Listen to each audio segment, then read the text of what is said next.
Je pense que c'est bon. Donc, là, le principe, c'est insert into table, donc insert into utilisateur. D'abord, on a ID utilisateur, donc le système va se charger de le remplir automatiquement. On n'a pas besoin de le remplir. Utilisateur, prénom, email, mot de passe, téléphone, is deleted, date, inscription utilisateur. Donc, ça, c'est des valeurs que l'utilisateur est censé les enregistrer. Mais des valeurs comme is deleted et date utilisateur, ça, l'utilisateur ne va pas rentrer la date à laquelle s'inscrit. Le système doit prendre ça automatiquement. Mais non, on n'a pas défini, on n'a pas dit à notre système de le définir automatiquement, mais dans l'insertion, on va écrire la donnée que doit prendre cette valeur-là. Si on a fini, quand on a fini l'inscription, on va passer à la fonction de connexion. Donc, fonction de connexion. Fonction de connexion d'un utilisateur. Pour se connecter, donc ici, pour se connecter, on peut écrire sa connexion comme ça. Pour se connecter, on va aller chercher. C'est-à-dire que quand l'utilisateur est inscrit, pour se connecter, il va mettre son email et son mot de passe. Donc, ce principe-là, son email et son mot de passe, c'est quoi? On va lui dire, va chercher l'email et le mot de passe qu'il a mis dans la base de données. On va vérifier si ça. Et quand ça existe, on amène l'utilisateur sur son profil. Voilà, c'est ce principe-là. Donc, ici, le principe de va chercher, on dit quoi? Select. Donc, select, c'est-à-dire va chercher, va sélectionner, ou bien on va sélectionner l'email que l'utilisateur a entré. Ça va? Email, virgule, et le mot de passe. Donc, il va chercher l'email et le mot de passe. On va sélectionner l'email et le mot de passe de l'utilisateur. Cette fois-ci, on met from. C'est-à-dire quoi? Va chercher le mot de la table. Va chercher 2. Ici, on n'a pas mis from parce qu'on dit insert into. C'est-à-dire va enregistrer dans. Enregistre dans. Donc, ça, c'est truc. Enregistre dans la table. Ici, on dit va sélectionner email, mot de passe. Au cas où on veut tout sélectionner, on met juste une étoile. Une étoile, bien une étoile. Donc, on peut mettre étoile comme ça pour dire va chercher tout. Donc, il va prendre nom, prénom, ID, mot de passe, tout ce qui existe dans la table. Mais nous, on veut juste l'email et le mot de passe. Donc, on va sélectionner l'email et le mot de passe de la table utilisateur qui est dans la valeur thisTable. Donc, de la table utilisateur. Donc, value, tout ça, ça va sauter parce que ça n'est pas nécessaire. Donc, il doit aller chercher parmi tous les emails et les mots de passe où.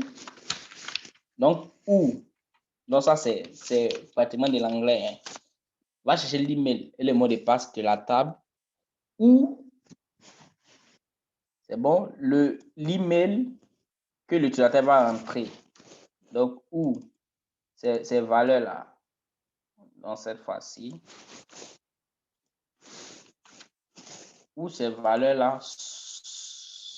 Ou par exemple, l'email est égal à 2 points dans la email. Donc là encore, on lui donne un pointeur. Lui ici, on met égal 2 points, mot de passe. Et ces pointeurs-là, comme on l'avait déjà écrit avant ici, donc on aura jusqu'à supprimer ceux qui ne sont pas nécessaires. Hop, et puis on a la virgule ici. Donc là, j'explique encore. L'utilisateur veut se connecter, il va mettre son email et son mot de passe. Donc, quand ça va arriver ici, on va lui dire quoi? Va chercher parmi les emails et les mots de passe. C'est-à-dire, il fait la recherche ensemble. Il prend un email, il arrive sur une ligne, il prend un email, il vérifie la table email, il va vérifier la table mot de passe. Si ça correspond à ce que l'utilisateur a entré, il ressort pour venir nous afficher le résultat. Si ça correspond pas, plutôt, il va regarder encore dans une autre ligne. Puisque s'il y a 1 million d'utilisateurs, il va chercher du premier utilisateur jusqu'au dernier. Donc, il va faire cette vérification. C'est-à-dire, tant qu'il n'a pas encore trouvé, il ne ressort pas. Mais s'il va, et que quand il arrive sur le premier, il a trouvé, il sort automatiquement. Et tout ça, ça se fait en moins d'une seconde. Nous, on ne se rend pas compte. Mais la base de données travaille derrière. C'est pour ça qu'on dit automatisé. C'est pour ça qu'on dit informatique. Donc, ça fait des tâches. Ça va, les tâches qu'une personne peut faire en 1 an, lui peut faire ça en 1 seconde. Parce que si on dit, s'il y a 1 milliard d'utilisateurs dans une base de données, par exemple comme Facebook, et qu'à chaque fois, on doit vérifier si cet email-là et ce mot de passe correspondent à tel utilisateur, et qu'on demande à quelqu'un de le faire, imaginez un peu le temps que ça va prendre. Mais nous, dès qu'on rentre net, on clique sur le bouton, paf, il se connecte ou bien il nous envoie un message d'erreur au cas où, voilà, on sait, le mot de passe et l'email n'existe pas. Donc, on va lui dire, va sélectionner parmi les emails et les mots de passe. Donc, tu utilises ces 2 champs de la table utilisateur où les données ou l'email, voilà, où l'email est égal à la valeur que l'utilisateur a envoyée et le mot de passe est égal à la valeur que l'utilisateur a envoyée. Et ces valeurs-là, comme on les met dans des pointeurs, les pointeurs vont venir recevoir. On les met dans les pointeurs, email ici, son pointeur c'est ici. Donc, on le met dans, quand le set va le récupérer, la valeur que l'utilisateur va entrer, et puis va mettre ça dans la variable privée, email l'utilisateur, on va venir mettre ça dans le pointeur qui est là.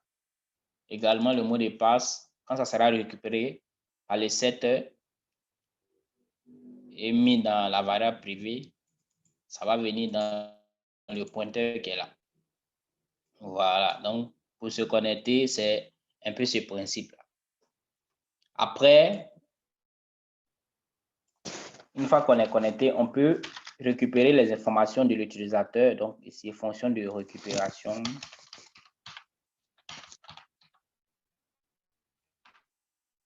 On peut récupérer les informations d'un utilisateur à travers tout ça. Donc, juste avec son email, on peut récupérer tout. Donc, pour récupérer tout, on met select étoile from table where. Donc, cette fois-ci, comme on veut tout récupérer, voilà, on met juste étoile.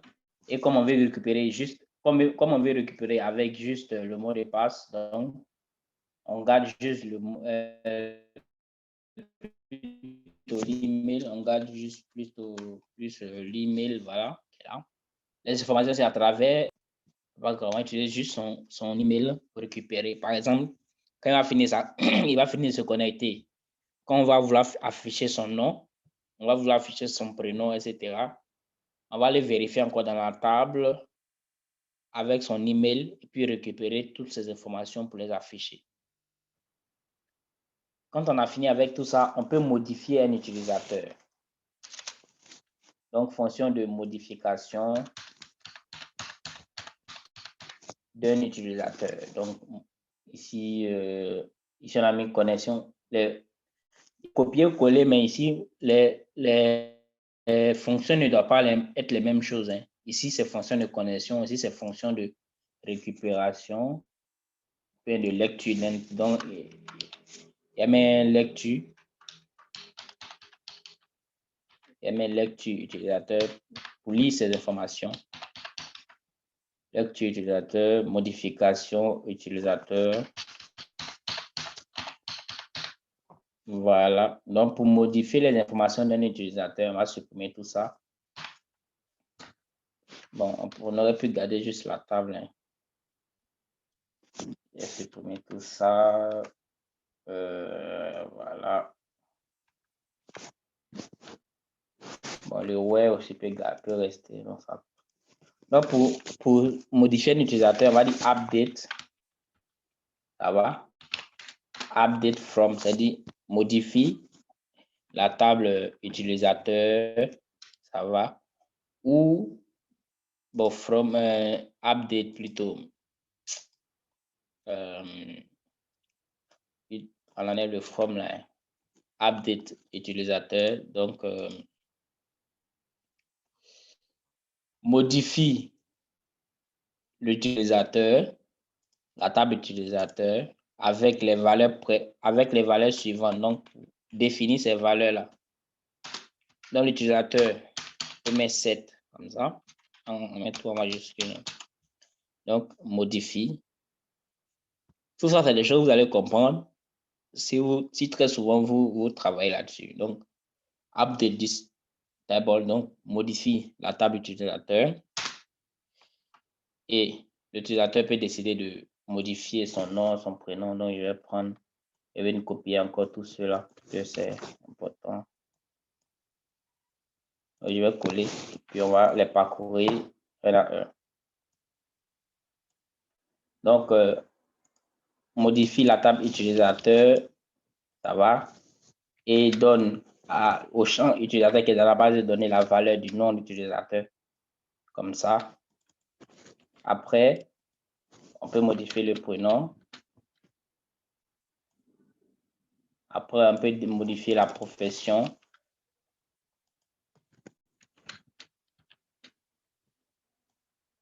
Après, l'email, lui, on le modifie plus. Le mot de passe, on va le modifier, mais lui, on va le modifier à part. Ce n'est pas tous les jours qu'on modifie les mots de passe. Et quand on veut modifier les mots de passe, on veut modifier un mot de passe, on n'est pas obligé de travailler sur toutes les autres informations en même temps. Donc, téléphone utilisateur is deleted. Lui, on va le faire à part. La date de l'inscription, lui, on ne le modifie jamais. Donc, modifie, ça va, dans la table utilisateur, les valeurs comme nom, prénom, profession, téléphone, utilisateur, ou l'utilisateur, c'est-à-dire quoi? On met where email utilisateur égal, parce que si on n'a pas mis ça, si moi je modifie par exemple mon nom, si je me suis inscrit que je dois modifier mon nom et que je n'ai pas défini que ça soit mon email, c'est-à-dire quoi? Si le système voit que c'est mon email, c'est dans la table où mon email est là, c'est là-bas qu'il va faire les modifications. Mais s'il n'est pas dit modifie ces informations où l'email est égal à tel email, il va modifier pour tout le monde. Imagine sur Facebook, s'ils n'ont pas mis ça et que moi, je vais modifier mon nom, Mars par exemple, et que je vais modifier mon nom et que je fais en effet, je modifie Max et puis mes Max 1, 2, 3, 4 et qu'ils n'ont pas dit, c'est quand tu vois l'email de Max que tu vas modifier dans la partie de, disons, dans la section de Max. S'ils n'ont pas dit ça, s'ils n'ont pas mis cette fonction-là, ça va modifier pour tout le monde. Imagine que M. Zozo est en train de se connecter et puis dès qu'il se connecte, il voit que son nom a changé, M. Zozo, ça vient maintenant Max. Donc, c'est un peu ce principe-là. Donc, ça veut dire quoi? Va modifier dans la table utilisateur sur le nom, les prénoms, etc. où l'email de l'utilisateur est égal à telle valeur. Donc, cette valeur de l'email, on va mettre ça ici. Et aussi, tout ça, on va le mettre. Donc, je vais copier les pointeurs comme c'est un peu la même chose. Donc, je vais copier ça. On modifie le nom, le prénom, le profession. On a besoin de l'email pour modifier dessus. On modifie on modifie le mot de passe, on modifie les téléphones. Et voilà, je pense que c'est bon. Donc, c'est ce que ça signifie. Modifier le nom avec ce pointeur nom, le prénom avec le pointeur nom, profession, le pointeur l'email. Donc, on va, quand l'utilisateur va vouloir modifier son mot de passe, on va mettre son email aussi parmi les champs là. Voilà, mais l'email, lui, c'est pas à modifier. C'est juste pour reconnaître c'est quel utilisateur qui est indexé. Donc, les téléphones aussi, on va modifier les téléphones, etc. Voilà. Donc, ici, on a fini et fait la section des modifications. Maintenant, on va modifier aussi le mot de passe. Modification du mot de passe. Et pourquoi on les fait à part? Parce que lui, on considère qu'il est particulier. Parce qu'il peut connecter, ou bien quand il n'est pas connecté et qu'il doit récupérer son mot de passe, il peut récupérer son mot de passe. Donc, pendant qu'il n'est pas connecté et qu'il a oublié son mot de passe, on va pas lui demander de modifier son nom ou son prénom puisqu'il n'est pas connecté. Donc, on met la session du mot de passe à part très généralement parce que même quand il n'est pas connecté, il peut modifier son mot de passe en mettant mot de passe oublié. Donc ici, pour le mot de passe, je vais prendre le nom ici, mot de passe ici. Donc quand il va mettre la nouvelle valeur du mot de passe, donc on va dire le mot de passe n'a qu'à prendre la valeur qui est dans le pointeur qui est là. Et c'est à travers son email. C'est à travers son email qu'il va pouvoir modifier son mot de passe. Donc, c'est à travers son email qu'on va le reconnaître. OK. Après, quand il va décider de supprimer son compte de suppression, nous, on ne va pas le supprimer en tant que tel. Mais je vais écrire la fonction pour qu'il puisse supprimer son compte. Pour supprimer son compte, au lieu de la requête update, on va plutôt mettre delete, comme ça, delete from this table, comme ça. Voilà, on va mettre ici, elle fait une très grave erreur. Ici, elle fait une très grave erreur. Après lecture, elle fait modification utilisateur. Donc, il a modifié, il a mis where. Voilà. Et ici, j'ai oublié le where. Et même, je n'ai pas changé le nom de la fonction. Donc, il y a mes modifications passe utilisateur. Ici, il n'a pas mis le where. Donc, imagine que moi, mon mot de passe est 1, 2, 3, 4. Mais Facebook a fait une erreur. Il n'a pas mis le where pour dire qu'il faut pointer sur l'utilisateur concerné. Il a fait une erreur. Ils n'ont pas mis cette condition-là. Donc, si mon mot de passe est 1, 2, 3, 4, demain, il met 1, 2, 3, 4, ça ne passe pas. Puisque le nouveau mot de passe, je ne le connais pas. C'est un utilisateur, par exemple, qui se trouve en Chine, là-bas, qui a modifié. Donc, c'est des choses, il faut faire très attention. Et puis, à chaque fois, il faut changer les noms des fonctions. Puisqu'il a fait copier-coller, mais les fonctions, ça ne joue pas le même rôle. Donc, modifie le mot de passe utilisateur ou l'email utilisateur est égal à ça. Et également, la même chose ici. Modification voilà, ça c'est le nom. Ça c'est passe, donc modification du passe ici. Ici, suppression, donc il met suppression utilisateur. Il fait suppression, mais il met le where en même temps. Il n'est pas encore terminé, mais pour ne pas que j'oublie. Et ici, pour le supprimer complètement de la base de données, on met delete. Donc, delete from this table where email est égal à temps. Normalement, c'est ça là, on doit mettre dans la variable Q. Oui, allez-y. Le mot suppression que vous avez écrit tout à l'heure, il faut vérifier. Je crois qu'il y a un S qui manque.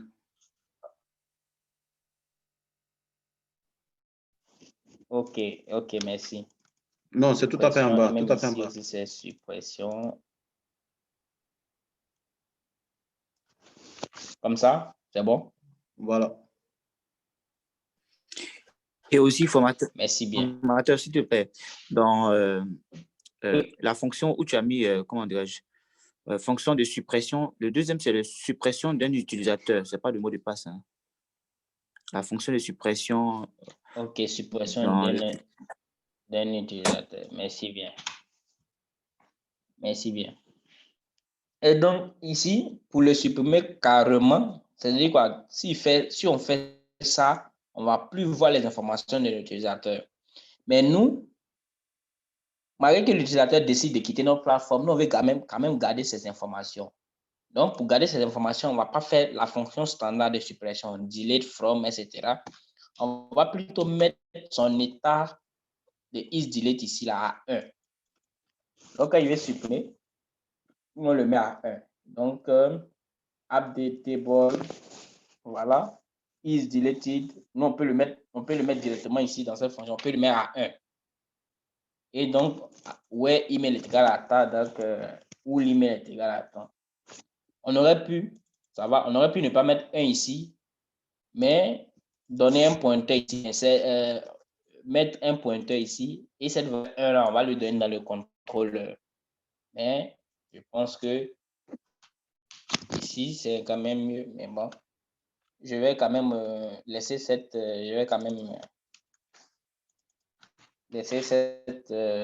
manière dans le truc là-bas, dans le contrôleur. Au départ, que je fasse tout ici directement.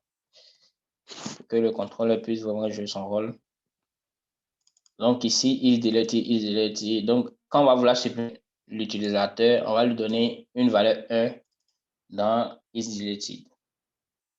Voilà. Et donc, quand ça sera à 1, l'utilisateur, lui, ne pourra plus accéder à la plateforme. Quand il va vouloir se connecter, on va lui dire, votre mot de passe a été supprimé. Alors qu'en réalité, c'est pas... C'est comme ça. Les gens font.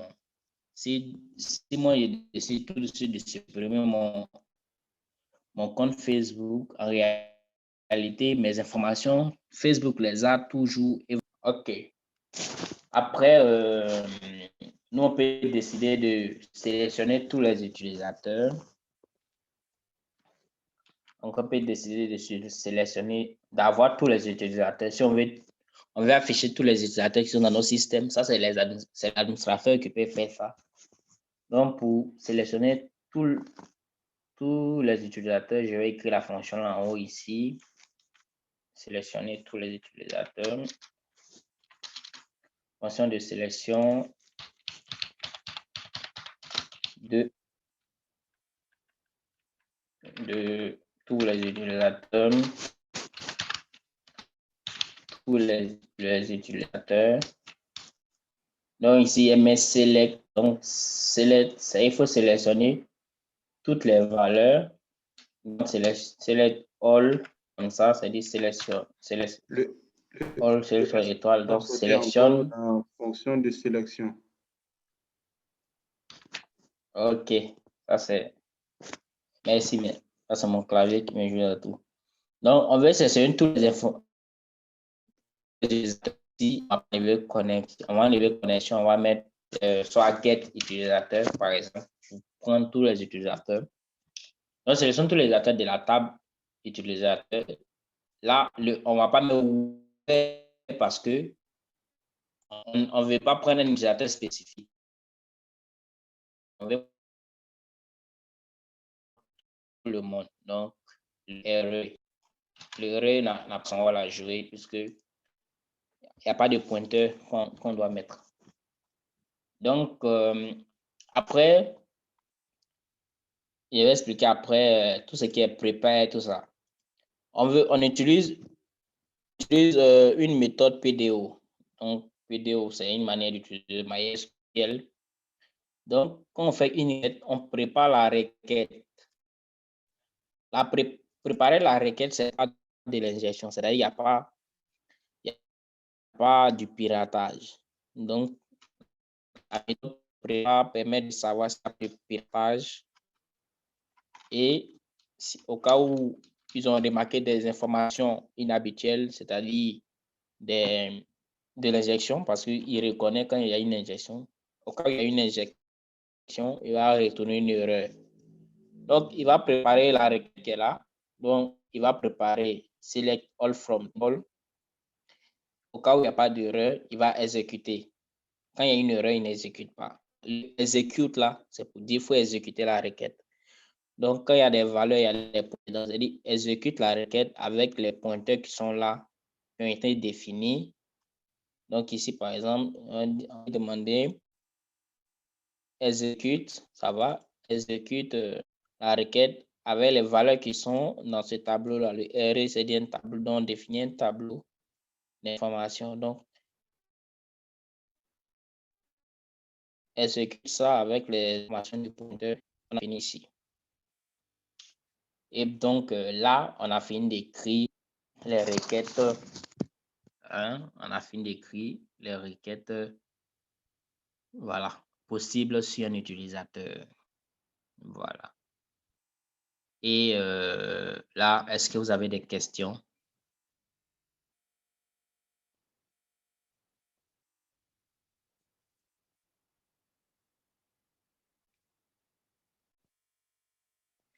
Il reste 10 minutes. Il vient de déterminer, il reste 10 minutes pour couper la réunion. Comme là, il peut dire, je suis fatigué aujourd'hui, là. Donc, après ces 10 minutes, on va arrêter. Donc, si vous avez des questions, vous pouvez poser des questions. On va profiter de ces 10 minutes pour échanger un peu sur les questions, si vous ne comprenez pas quelque chose. Bon, pour moi, dans Après, je vais vous l'ensemble, c'est donner... bon. D'accord. Oui, allez-y. Allez-y, terminez. Mon seul souci, c'est que là, il y a beaucoup de nouveaux mots que je vois. Voilà. Donc, peut-être c'est le temps de Exactement. prendre pour pouvoir bien digérer tout ça. Donc, sinon, que dans l'explication, oralement, je peux dire, le concept, c'est déjà maîtrisé maintenant, c'est de voir comment utiliser une requête, de savoir exactement ce que ça fait, pour que je puisse peut-être les pratiquer, arriver à pouvoir moi-même m'en servir. Voilà, c'est un peu ça. Ok. Sinon, dans l'explication, c'est bon. D'accord, ça marche. Merci bien. Et donc, là, comme vous l'avez dit, quand on va passer sur le côté visuel, qu'on va s'inscrire, vous allez voir maintenant qui fait quoi, même en temps réel. Je vais vous donner comme exercice, ça va, de créer, comme vous avez déjà créé, ça va, essayez de, je vais vous envoyer ça même. Je vais vous donner l'API qui est là, le truc qui est là, je vais vous envoyer ça, et c'est pas dans le groupe, je vais vous envoyer ça dans le groupe. Je vais compresser et vous envoyer ça dans le groupe. Et vous utilisez ça. Vous allez prendre ça comme exemple. Puis vous allez créer, vous allez terminer les modèles de livres. Madame Diabaté, la dernière fois, vous avez très bien fait le modèle que vous envoyez là, mais vous avez séparé les dossiers. Donc, cette fois-ci-là, comme je vous envoie le projet qu'elle a, voilà, vous allez regarder, puis vous allez tirer tout dans le même dossier, dans le même API, quoi. Par exemple, ici, dans modèle, en bas, il y a mis utilisateur, il y a mis pour livre. Après, il y a catégorie et puis je pense il y a lecture. Donc, comme exercice pour le mercredi, vous allez créer les tables. Vous allez créer les modèles livre, les modèles catégorie, modèles lecture et puis vous allez écrire les fonctions possibles. Tout n'est pas la même chose. C'est-à-dire, sur une catégorie, par exemple, une catégorie ne se connecte pas. Voilà. Donc, c'est pas parce que vous allez vous baser sur cet exemple-là que vous allez créer aussi connexion catégorie. Une catégorie ne se connecte pas. C'est qu'on peut faire sur une catégorie. On peut créer une catégorie. Voilà. Donc, au niveau, on crée une catégorie. On enregistre dans une catégorie. Donc, ici, par exemple, insert catégorie. Donc, on va insérer une catégorie. Après, on peut modifier une catégorie. Donc, on modifie une catégorie. Après, on peut supprimer une catégorie. Je pense que c'est ce qu'on peut faire sur une catégorie. Voilà. Ou bien, après aussi, on peut sélectionner toutes les catégories. Donc, get catégorie. On peut sélectionner toutes les catégories. Voilà. Je pense que c'est tout ce qu'on peut faire sur une catégorie. Après, livre. Voilà. On peut créer un livre. On peut enregistrer un livre. On peut modifier un livre. On peut supprimer un livre. Voilà. Après, il y a la table lecture. La table lecture, on peut enregistrer là-dedans, on peut récupérer là-dedans. Donc, vous allez écrire les actions nécessaires dans chaque modèle. Donc, je vais vous envoyer ça par WhatsApp. Et puis, vous allez télécharger, vous allez regarder dessus. Et même, pourquoi pas, même utiliser ça pour faire les modifications, pour continuer avec l'exercice que vous avez donné là. Vous regardez bien un peu comment j'ai mis les insets, comment j'ai mis les selects, et puis la vidéo à l'appui. Quand vous allez regarder, et puis vous faites l'exercice. Vous m'envoyez ça mardi avant midi. Vous m'envoyez ça mardi avant midi. Prends le temps de regarder, de corriger, de voir s'il y a quelqu'un qui a fait, qui a quand même qui s'est trompé, donc pour qu'on puisse corriger ensemble. Voilà. Donc, sur ce, s'il y a quelqu'un encore qui a quelque chose à dire, il reste 5 minutes. Hein. On a le temps de causer encore.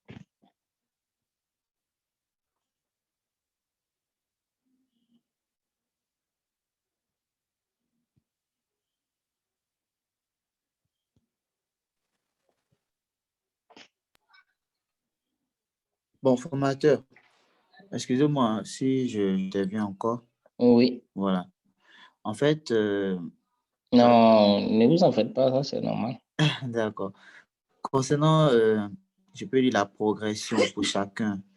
Je veux peut-être que je veux vous demander, c'est une demande, voilà.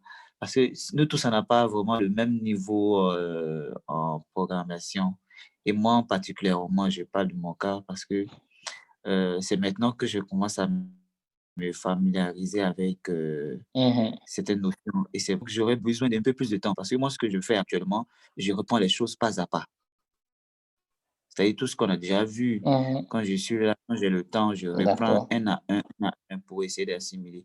Donc, sincèrement, si je dis que je vais peut-être terminer l'exercice pour vous envoyer, ce n'est pas une réalité. Mais en même temps, je vais faire l'effort de faire quelque chose au moins pour vous envoyer, pour que vous puissiez voir. Mais si j'ai des soucis, ben, je vais vous contacter. Et puis voilà. Donc, c'était un peu ça que je voulais dire me concernant, quoi. Mais sinon, dans l'ensemble, je pense que si c'est l'explication, c'est bon. Maintenant, c'est de me familiariser. Il arrive souvent que même, il y a des petites virgules, il y a des petites accolades, il y a des chevrons, voilà, où je ne sais pas vraiment les places, pourquoi ils se trouvent là. Vraiment, en fait, c'est un peu ça mon souci actuellement. Quand souvent je vois les points-virgules, je vois des points, c'est un peu nouveau pour moi. Donc, c'est de me familiariser un peu à ça. Et puis, mais je pense que, bon, ça va aller. Donc, c'était un peu ça. D'accord. En tout cas, pas mal. Tant que vous avez, si vous avez des difficultés, écrivez-moi en tout cas. Et dès que j'ai un bout de temps, en tout cas, je vais vous le consacrer. Ne vous en faites pas pour ça. Si vous avez des difficultés, vous pouvez m'écrire. Puis voilà, on va travailler. On va travailler sur ce que vous ne comprenez pas, en tout cas. Il n'y a pas de souci. Et puis, c'est normal, hein, quand c'est nouveau. En fait, c'est en pratiquant que vous allez vous habituer. Sinon, dans le début, c'est comme ça. Les points-virgules qui sautent. À la fois, tu peux prendre 3 jours en train de. 3 jours à cause d'un point-virgule. 3 jours, ton programme bug. Tu cherches le problème, tu ne connais pas. Tu cherches, tu ne sais pas où c'est. Après, tu fais tellement de recherches, tu demandes ici, demandes ici. Tu te rends compte que c'est après 3 jours, tu te rends compte que c'est un seul point virgule qui t'a bloqué, quoi. C'est normal, en fait, c'est un peu ça. Après, c'est une question d'habitude, comme dans toute chose, hein, une question d'habitude. Donc, je pense que tout le monde pourra assimiler si en dehors même de ça, vous donnez même des projets, d'essayer de bosser là-dessus. Vous allez voir que ça va très rapidement aller. Quelqu'un d'autre a quelque chose à rajouter?